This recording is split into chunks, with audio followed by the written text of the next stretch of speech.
And how many children you have and their age or age range if you have multiple.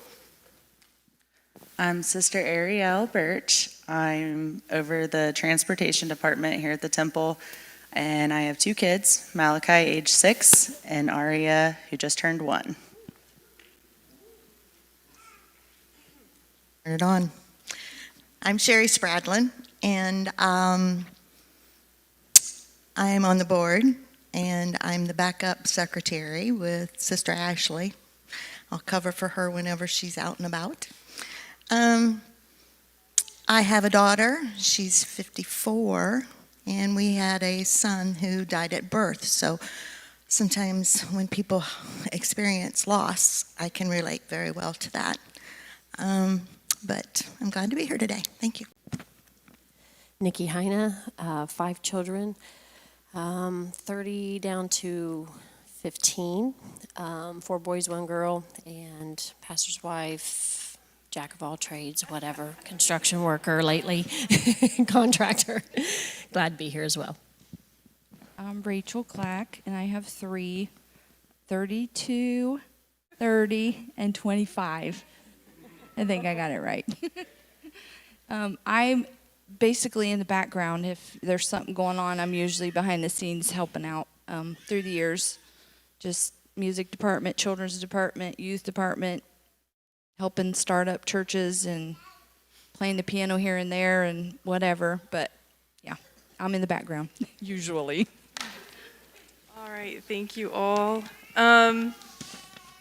If you're not up here often, it can be intimidating, so I just have a couple quick this or that questions also. It might be 40 minutes of torture, but just, have grace and understanding today. So I'm just going to ask a couple quick, what kind of mother are you or person are you? Quick questions, this or that. So like coffee or tea, and we'll just go down the line. So coffee or tea? Oh. Coffee. I'm a middle of the road. I like both. Both. I do more tea, but a little coffee. Sounds good. Are you an early bird or night owl? Early bird until summer, and then I become a night owl. I am the proverbial night owl. I'm up till 1, sometimes 2 in the morning. Early bird. Early bird. Are you a recipe follower or are you improviser? Both. I like to look at a recipe, but I sometimes am like, no, I don't like that, but I like this. Yeah. So Oh, I improvise on most things in life. I do both. I would say both too. All right. And then last question. Milk, dark, or white chocolate? milk or dark? Husbands, you can take notes if you don't know. I'm the dark chocolate. Milk and white chocolate. I like dark. Okay. All right. Thank you. We could just do this all day. Okay. Our first question today, Sister Spradlin, if you will start us off, what is your favorite story from the Bible of a mother or daughter? Well, this one happens to be both. And it's from Matthew 15, starting at verse 21. And I had the privilege of playing this woman in the pageant that we had. But it's the Canaanite woman who had a daughter who was spirit-possessed.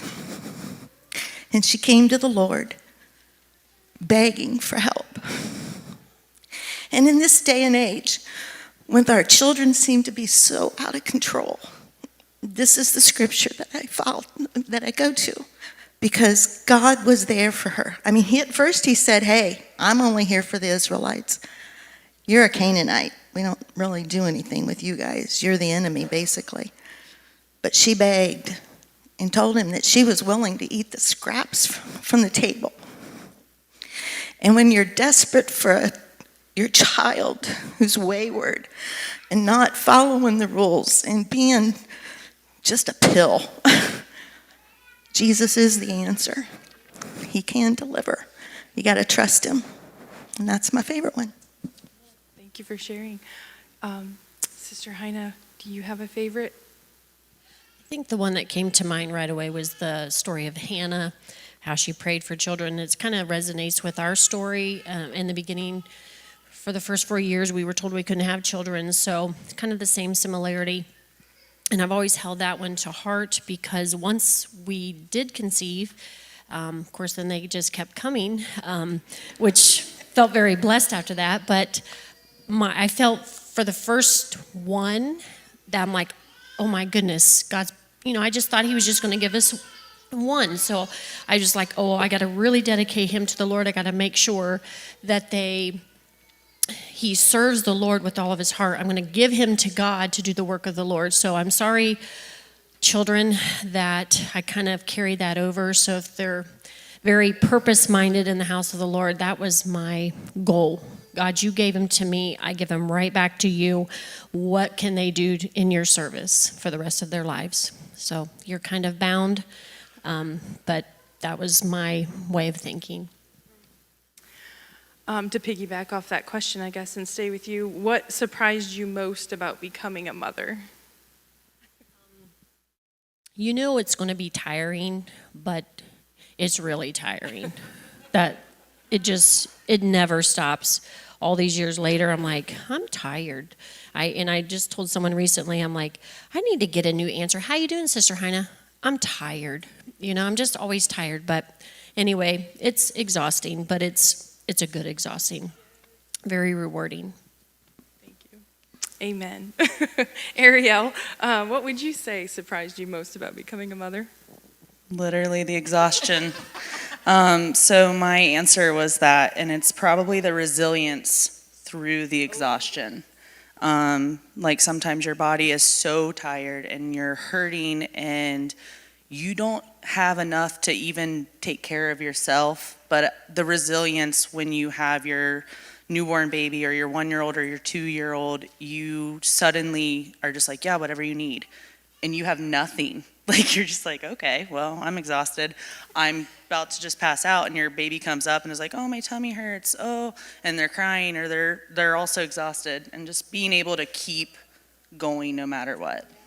That I didn't have that before becoming a mother. I didn't think, at least. So I think I read somewhere being a mother is like you and your kids fall from a plane and you're opening everyone else's parachutes and then you hit the ground and make them dinner. It's something like that. Let's see, Sister Rachel, how has becoming a mother changed the way you see God's love? I would say unconditional love. From the moment that I found out I was going to be a mom, all I could think about was that precious baby growing, nonstop. And to think of the love that he has for us is so much greater than what we love. It's unimaginable, because I feel like I love them so much. My heart hurts sometimes, or I start crying for no apparent reason. Just looking at them, look at that boy, he's adorable,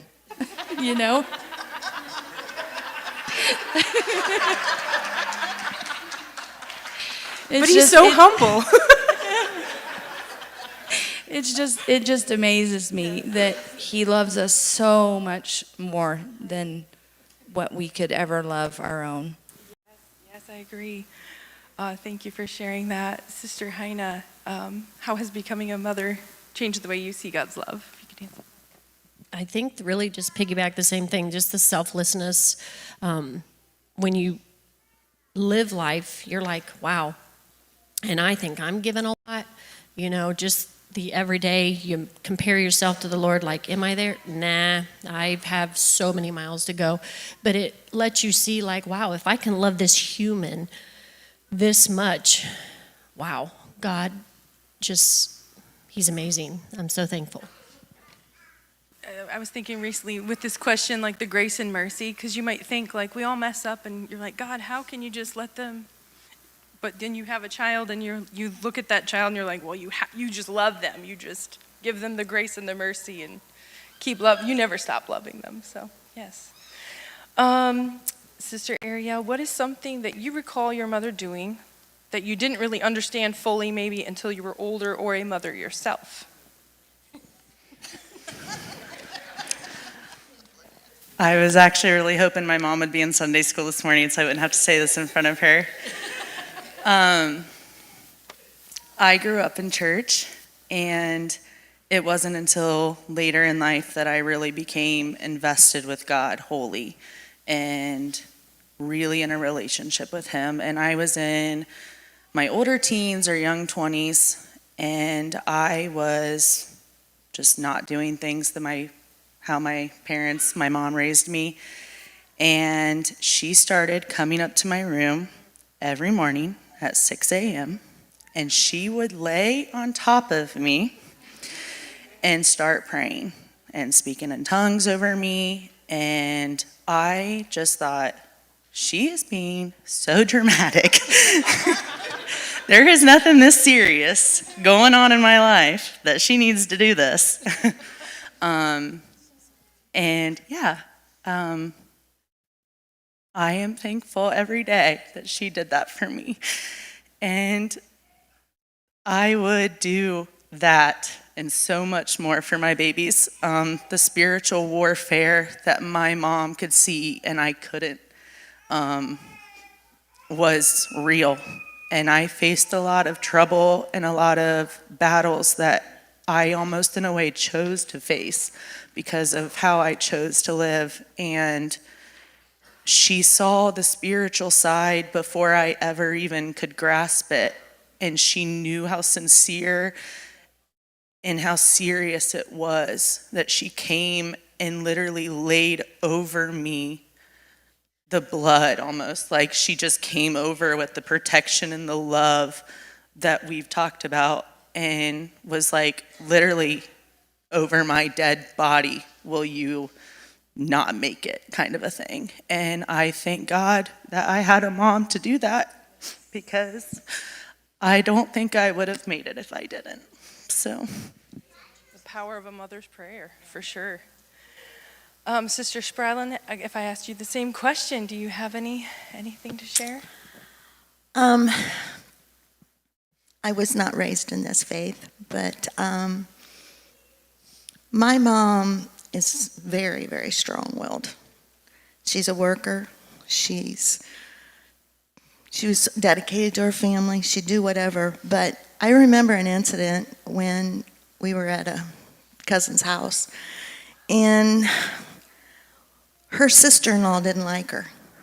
And her sister-in-law would be very sneaky and sly and make rude remarks that I thought, Mom, why are you putting up with that?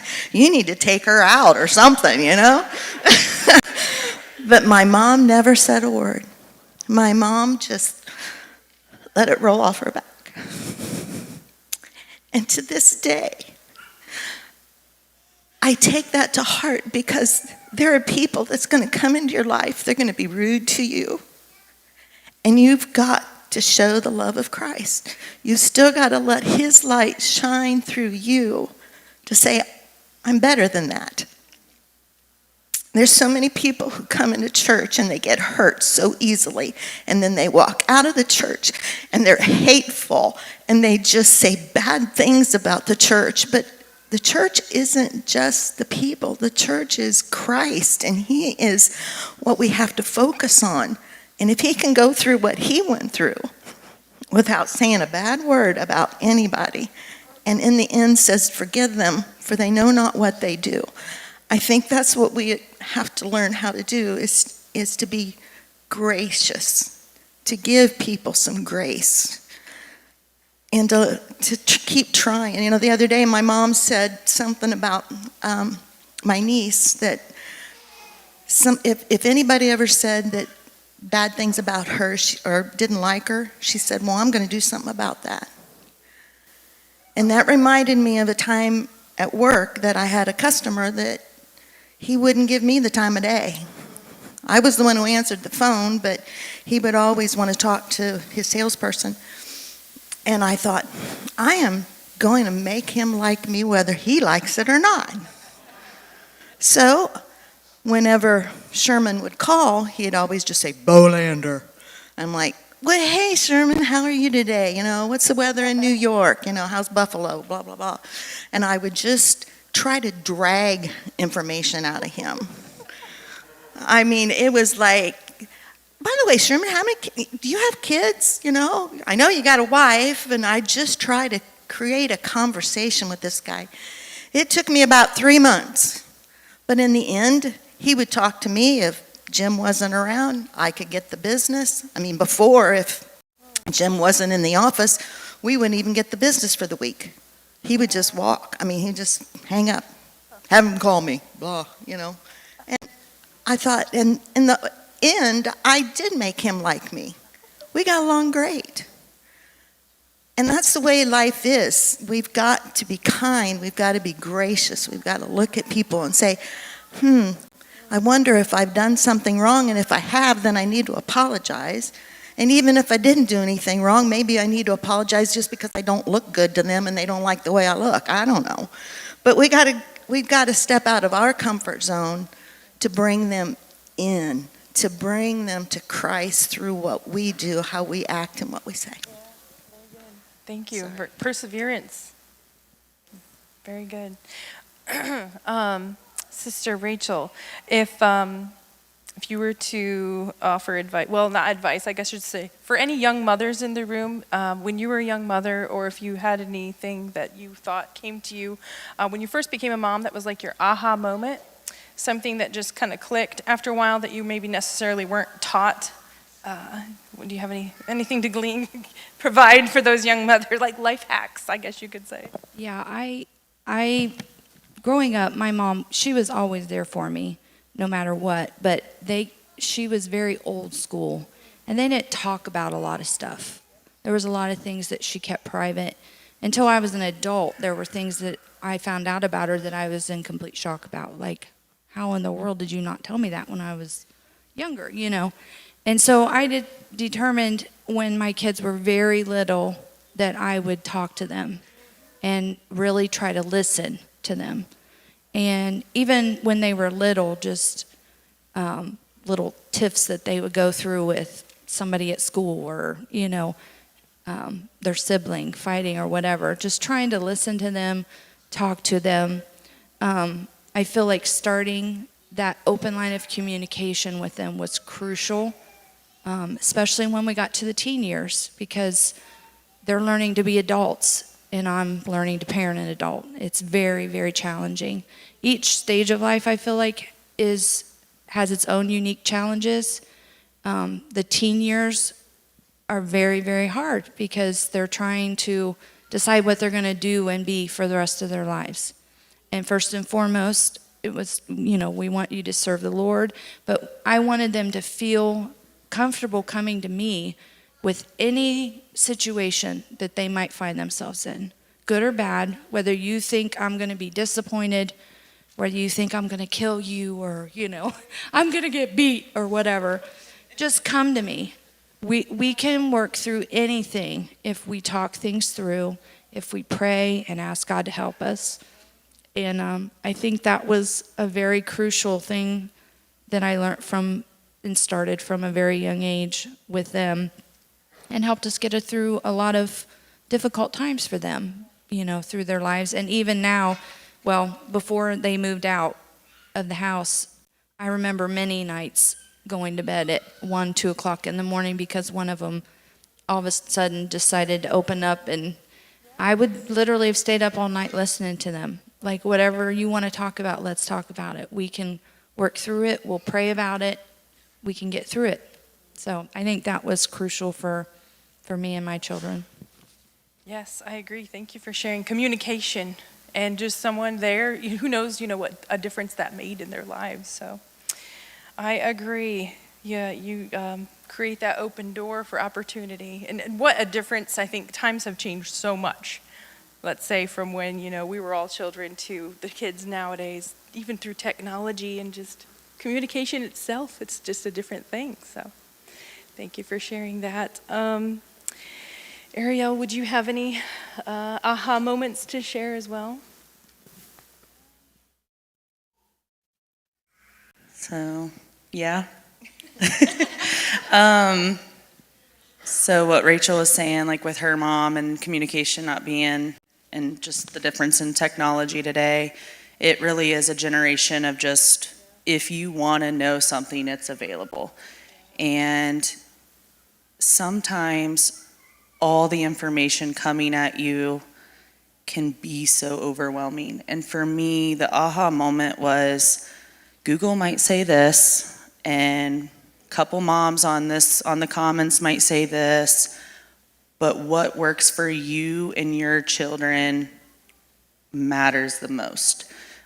So if everybody is like, well, this is the way a kid needs to develop, and this is how you discipline, or this is how you do medicine, or this is how you treat this, God gives you an instinct, and I sometimes refer to it almost like the same as the Holy Ghost. You have that conscience that's like, no, don't do that. And I feel like God gives mothers that in abundance when it comes to taking care of your children, because you just know sometimes, like, no, this isn't what my child needs, or I know my child needs this right now.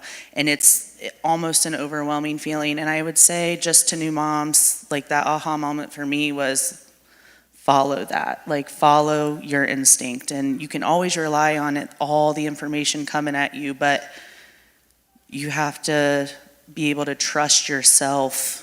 Like, your ability and your love for that child is to do what's best, and allowing God to even guide you in that, following what that instinct is versus what maybe all of the information around you is saying. I agree. I couldn't agree more. I was thinking recently, in the past few weeks or month, I don't know, time is a fickle thing, but with that, with all the technology we have, it causes us to question so much. And if you think back to Genesis, that's when sin first entered the world, right? When Satan questioned what God said, and Eve, second guessed herself, and she's like, oh, I don't know. What did he really say? So just having that, someone, a good tip to have is like a mentor, a biblical, spiritual mentor, someone to look up to if you question things in life or spiritually. Just go to them to confirm. AI doesn't know everything. It's not always right. I mean, it knows a lot. It's a great tool, but Google, be careful. Yeah, for sure. I agree. Moving along here, how do you handle feelings of guilt, inadequacy, or comparison as a Christian mom? Ariel, if you want to tackle that one while we're on you. Wow. It's a big one, I know. So this question for me is more of a mindset, I think. So I don't want to get too off topic, but for me, when I'm feeling inadequate or I'm feeling guilty about something, and it can be as simple as I haven't played with Malachi enough today, or I haven't given him my undivided attention because I've been giving this child my undivided attention, I can sit there and think about it all night. I can lose sleep over it. I can feel guilty. But the only thing that's going to change that is if I change that. So sometimes I fight that with, well, then tomorrow I will set aside that time to play with him. Or I will set a time to just cuddle Aria. Like, the things that maybe I didn't get to today, I will make it a point to get to tomorrow. I didn't make dinner, but I played with my child today. And sometimes you can't I'm a working mom, so I can't be everything and check off every box every day. And sometimes when there's been multiple days where I didn't check off a certain box, I can dwell on it and I can be upset and I can feel guilty and defeated. But for me, the solution to fight against that is to just check that box off tomorrow. Like, make it a point to do that specific thing tomorrow, not just let it go unchecked and feel so defeated, I guess. So Good, yeah. I feel it could be easy to dwell on things and just beat yourself up for it. And in the day we live in, there's so much comparison, and we beat ourselves up as mothers, I don't know, as women. So thank you for sharing that. Sister Heine, do you have anything to add to that? Well, I don't know if it gets better, but I do still feel guilty a lot, even in this phase of life. But on the other side of that, there's a lot of boxes. You try to be all things. You're not. There's no way you possibly can, but you still try. Even when you have grown children, you try to fill in all the gaps. I always feel like I'm that spray foam stuff that you shove in cracks, and you just expand where you got to. You just fill in the holes everywhere you can. And now being a grandmother, it's a difficult, more holes to fill, more walls that need, but it's overwhelming and can be sometimes. But I guess I have to just throw my shoulders back and be like, you know what? I could do better. There are some things I intentionally can do to change that, and sometimes you can't change it at all. And you just have to just be okay with that. You have to be okay. I made mistakes. I look back and, gosh, I could change 100 million things in so many ways. I wish what's that saying? You wish you had the knowledge today, or I could say to myself when I was young, wow, I could have really made a big difference. But I can't. And learning to be a parent never stops. Even when you're, I guess, even now in this phase, and looking at my mom or mother-in-law, I think, you know what? They're living their first chapter of this season of their life as well. And they don't know it all either. There's times where they are like, I don't know, or they're having a bad day, and you're like, wow, sometimes your mind wants to go, well, they should have their stuff together. Well, they have not lived that season of their life for the first time either. And sometimes we have to be forgiving. They're trying to be their best that they can too. And it's an ever-growing thing. And I'm thankful that I want to do better. But what's doing better? What does that look like? That just means doing the best you can. And you just have to be okay with that. I love the Lord, and if I continually to input God in my life, and really He makes me a better everything. He makes me a better wife. He makes me a better mom. He makes me a better grandma. He makes me a better everything. And I do read. I want to read things. I want to listen to things that makes me a better. And then when you learn that better, you're like, oh, should have had that 20 years ago. Sorry, kids. Didn't mean to do that to you earlier. I wasn't the listener, Mom. I'm like, pull your bootstraps up, pull your pants up, and let's just move on this day. Get your stuff together. I just wasn't that, oh, honey, it's going to be okay. I was kind of a Sergeant-y mom. Probably still is. Poor Izzy. And I'm grumpier now, so sometimes Izzy's just a girl, and I'm like, what? Why are you crying? Why? That don't make no sense. Just pull your bootstraps up, throw your shoulders back, and just get on with it. And she's like, but I know, I don't have no boots. I'm like, well, go buy some. I don't even know. I'm just a terrible mom sometimes. That one question I never got to answer, what kind of mom are you? At the end of it, I was like, I don't even know what I'm going to say. I'm black and white. I see everything in black and white. I'm a sergeant. I don't know. I just lead by example. I don't know, honey. Just quit crying and just get up and go do it, If you don't know how to do it, go figure it out. It's what I was told. You don't know how to do it, just go do it. That backfired a lot too, Brother Rod. I don't know. I am a Marine. It was terrible. So it was kind of like when my mom and dad, there wasn't no cry. There was 3 girls and a boy. We didn't cry ever. I didn't even know what that was like. Like, they said, go do something. I'm like, okay, you go do it. And if you cried, you're like, oh, not allowed to cry? Okay, no crying. Let's just go do it, So I wish I was read the little book at night. I'm like, I don't know, go to bed. I'm tired.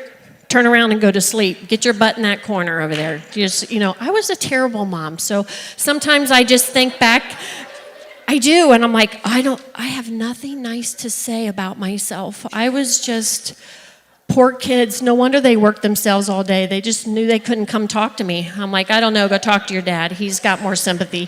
So he was definitely the empathetic one in our family. And the sad part about it all, we took like a spiritual test thing. I scored like 0 on empathy, like 0. Like, I don't know. You have a boo-boo? Go get a Band-Aid. Oh, you need something? Poor Pastor Heine had scored high, so it worked out. Our kids were okay, I guess, you know? So, what was the question again? I forget. That's real think you covered motherhood. all I of have them. no idea where I started. Sorry, guys. You might have to take over. No, that's good. So much to pull from that. But growing, like you said, ever growing, it shows you care. I think God gives us the parents we need, each of us, you know. Maybe these kids needed that. Maybe those kids needed that, right? So God doesn't make mistakes. I think you're great, Mom. We're hard on ourselves.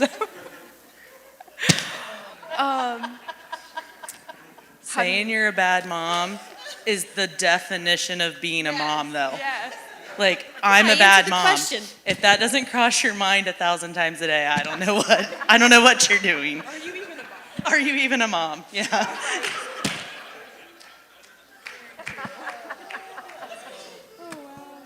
I hope they're recording this. Okay. Terrible. Gosh, how do I follow that? Let's go to an encouraging side. So, Sister Rachel, what encouragement would you give to moms in the church who feel like, you know, maybe they're not enough or they're a bad mom, you know, like we all think, I guess? I would say give yourself grace. I was a very young mom. I had Elena the month before I turned 20, and I didn't know a lot of anything. You know, I was a kid myself, trying to learn how to be an adult, and it's challenging. The exhaustion in the beginning, then they get to going, and then you're running nonstop. It just, give yourself grace. And most of all, bring them to the house of God. Even if you feel like you're in the nursery or taking a walk to get them to calm down or whatever, it's worth it. I used to say all the time, the greatest thing was to watch my children fall in love with Jesus and receive the Holy Ghost and be baptized in Jesus' name. And now, what's even greater than that is watching my grandchildren learn to fall in love with Jesus and seeing them pray in the altar for each other. And I promise you, bring them to church. It is worth she's out there right now walking around with Chloe. It's worth it. You're teaching them the importance of the house of God. This was always my safe haven. I used to say that all the time at work with the girls that I worked with when I would be talking to them about the Lord. Like this, they're like, how do you even, you know, you're going through this situation, whatever, what are you doing? I'm like, the house of the Lord is my safe haven. If I can get in the presence of the Lord, which can be at your home too, obviously, you know, but just bringing them here, letting them know that this is important. This is the most important thing in your life, is serving the Lord. And it's just, it's totally worth it. I agree. Thank you for sharing that. Does anyone else have any what they would like to add? Encouraging words to end on? No, that's okay. We might just have a quick minute, but yes, I agree with you, what you said. Even, I know Ariel is still young, she's only 5, but when she was first born, I remember those days. You're just out in the vestibule, or you take your kid out, and you're like, well, what's the point? Why am I here? I'm not even in service. But teaching them, and they learned so much from actions, not just words. Like, that's just what you do. Now she knows. You come to church, you do this, you do that. I know where to go. I know how it goes. So to encourage young mothers, just keep coming. Just keep teaching your children through actions more than anything. Really, they see and they know all, and they will never forget. So be careful what you say and do. But I'd like to thank all of our mothers today. If we could give them all a hand.